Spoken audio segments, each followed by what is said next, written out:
అందరికీ వందనాలు. ఈ ఉదయకాలము దేవుని వాక్యాన్ని చదువుకుందామండి.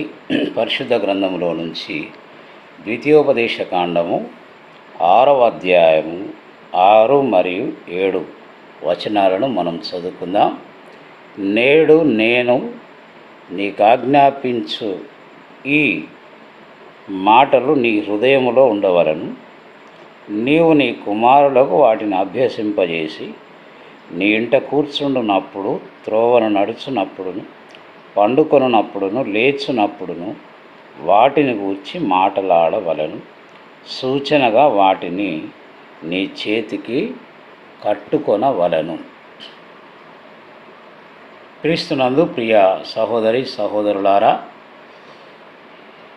ఈరోజు అనేక క్రైస్తవ కుటుంబాలలో ఉన్నటువంటి క్రైస్తవ తల్లిదండ్రులు పిల్లలను బైబిల్ ప్రకారము పెంచే విషయంలో 100% ఫెయిల్ అయిపోతున్నారని చెప్పడానికి ఎలాంటి సందేహం లేదు.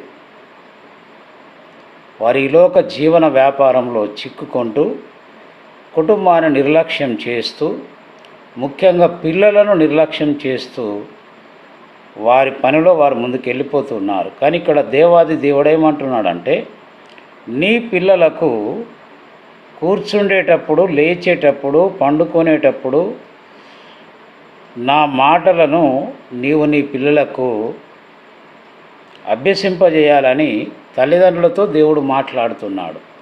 ఈ మాటలు వింటున్నటువంటి ప్రియ తండ్రులారా, నీ విషయంలో ఎప్పుడైనా నీవు నీ పిల్లలకు వాక్యాన్ని బోధించినా లేదా నేర్పించినా, అభ్యసింపజేసినటువంటి అనుభవం ఉన్నదా? ఈరోజు చాలామంది ఫోన్లకు బానిసలైపోయి తల్లిదండ్రులతో అబద్ధాలు మాట్లాడుతూ వారి చేతులారా వారి భవిష్యత్తును పాడు చేసుకుంటున్నట్లుగా మనం చూస్తూ ఉన్నాం. ప్రియ తండ్రి, నీ పరిస్థితి ఎలాగుంది? నీవు ఈరోజు నిర్లక్ష్యపరిస్తే రేపు నీకు వారు అవమానకరంగా తయారవుతారని జ్ఞాపకం పెట్టుకోవాల్సిందిగా దేవుని సేవకునిగా నేను జ్ఞాపకం చేస్తూ ఉన్నాను. దయచేసి మీ పిల్లలను వాక్యానుసారంగా పెంచడానికి తీర్మానం తీసుకోవాల్సిందిగా మనవి చేస్తూ ఉన్నాను.